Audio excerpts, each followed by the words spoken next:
राज ठाकरे के समर्थकों ने भाषा के नाम पर की गुंडई। भाषा विवाद पर अब आशुतोष राणा ने तोड़ी चुप्पी। बॉलीवुड के विलेन ने दिया ऐसा जवाब, दंग रह जाएंगे।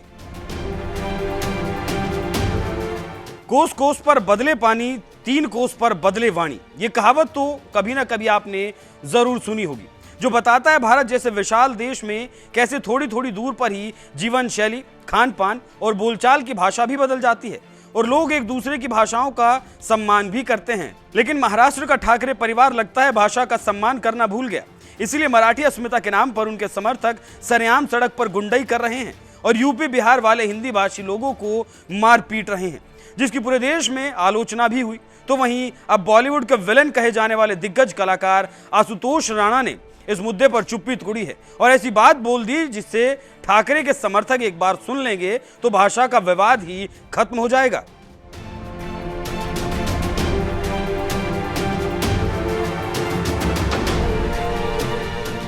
दरअसल महाराष्ट्र की राजधानी मुंबई में भाषा विवाद कोई नई बात नहीं है। बाल ठाकरे के समय से ही मराठी भाषा के नाम पर यूपी बिहार के लोगों पर अत्याचार होता रहा है और अब एक बार फिर मराठी भाषा के नाम पर ठाकरे के समर्थकों ने महाराष्ट्र में बवाल काटा। कहीं दुकान वालों को पीटा जा रहा है तो कहीं रिक्शा चालकों को पीटा जा रहा है। बैंक में घुसकर तोड़फोड़ की जा रही है। मराठी भाषा के नाम पर शरेआम हो रही इस गुंडई को लेकर जब बॉलीवुड के दिग्गज कलाकार आशुतोष राणा से सवाल किया गया तो उन्होंने बड़े ही शानदार तरीके से भाषा विवाद पर जवाब देते हुए कहा, भाषा संवाद का विषय होती है, विवाद का विषय नहीं, और भारत संवाद में विश्वास रखता है, विवाद में विश्वास नहीं रखता। आपकी जो पत्नी है वो महाराष्ट्र से आती हैं जी, और महाराष्ट्र में माझे मुलगांची मातृभाषा मराठी आहे आणि माझी बायकोची मातृभाषा मराठी आहे। तो ये जो तुम्हें चिंता नको करा। रस्साकशी में आप घर में कैसे संभाल रहे हैं रस्साकशी? देखिए, मेरा अपना ये मानना है कि भाषा जो होती है वो संवाद का विषय होती है। भाषा कभी भी विवाद का विषय नहीं होती। क्या बात है। तो इसलिए भाषा जो है, भाषा को तो हम और आप सब, भारतवर्ष जो है वो इतना परिपक्व और इतना अद्भुत देश है कि जहां पर इसने सारी चीजों को स्वीकार, संवाद में विश्वास रखता है। भारत कभी भी विवाद में विश्वास नहीं रखता। आशुतोष राणा का जन्म भले ही मध्य प्रदेश में हुआ हो, लेकिन मुंबई उनकी कर्म भूमि रही है और आज भी मुंबई में रहते हैं और हिंदी के साथ साथ जरूरत पड़ने पर मराठी भी बोलते हैं। लेकिन हाँ, किसी के दबाव में आकर नहीं बोलते। जहां हिंदी में संवाद की जरूरत होती है वहां हिंदी में बात करते हैं और जहां मराठी में संवाद की जरूरत होती है वहां मराठी में भी बात करते हैं, क्योंकि ये बात वो अच्छी तरह से जानते हैं कि भाषा संवाद के लिए होती है, विवाद के लिए नहीं।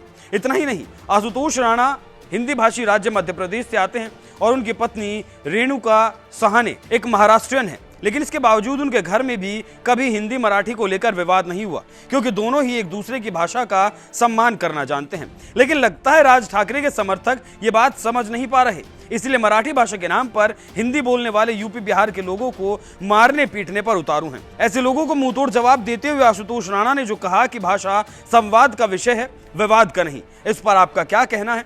अपनी राय हमें कमेंट कर जरूर बताएं। साथ ही महाराष्ट्र के मंत्री नीतीश राणे ने भाषा विवाद पर और क्या कुछ कहा, आइए वो भी आपको सुनाते हैं।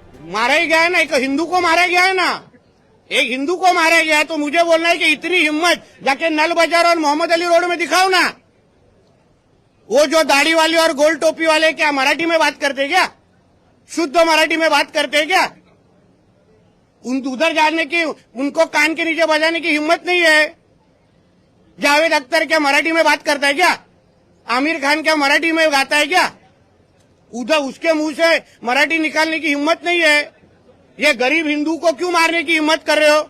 ये सरकार हिंदू ने बिठाई है, हिंदुत्व विचार की सरकार है, इसलिए इस तरह की कोई भी अगर कोई हिम्मत करेगा तो हमारी सरकार भी तीसरी आंख खोलेगी, इतना मैं कहना चाहता हूँ।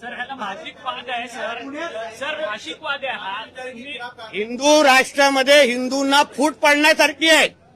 आमच्या देशाला इस्लाम राष्ट्र बनवण्याचे हे षडयंत्र आहेत।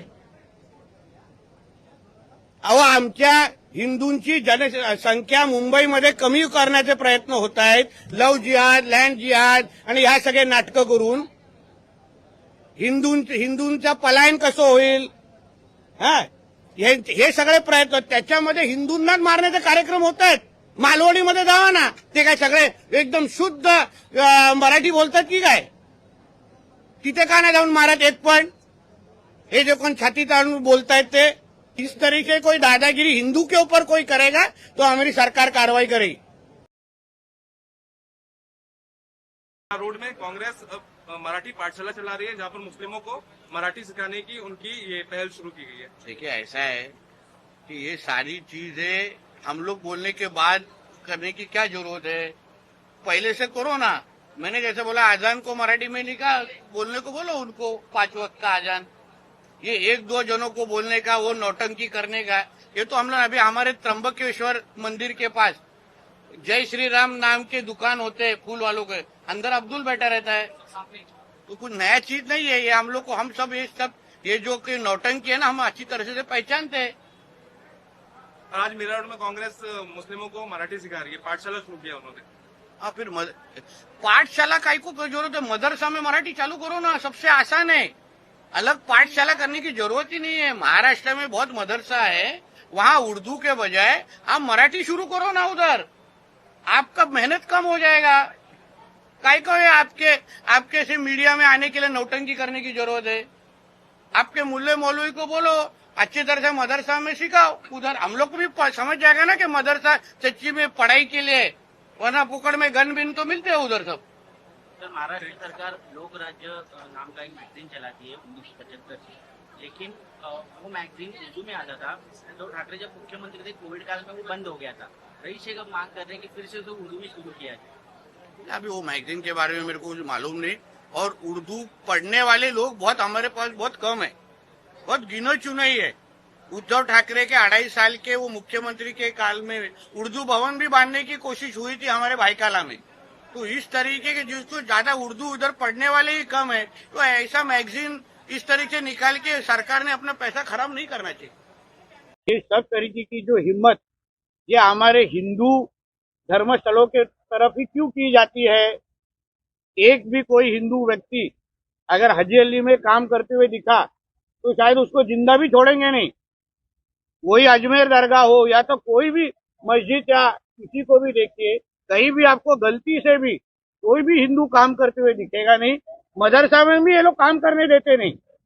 जलगांव के तरफ या बुल्ढाने के तरफ कोई मदरसा जब भी उसमें रेड मारी गई, तभी वहां पे एक जो हिंदू शिक्षक काम कर रहा था उसको मार डाला गया। तो फिर यहाँ जब 100 के ऊपर हमारे शनि शिंगणापुर जो बहुत बड़ा लोकप्रिय हमारा धर्मस्थल है, वहां पे अगर 100 से ज्यादा अगर कोई अन्य धर्म के लोग काम कर रहे हो तो तुरंत उसके ऊपर एक्शन लेना चाहिए, वो बंद करना चाहिए।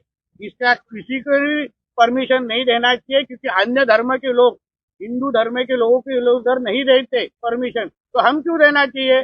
सर्वधर्म समभाव करने के लिए ये कोई किसी अब्बा का पाकिस्तान नहीं है, उधर जाके करो ना सर्वधर्म समभाव। हमारे इधर हमारे धर्मशालाओं जगहों पे मंदिरों पे हिंदू ही काम करेंगे।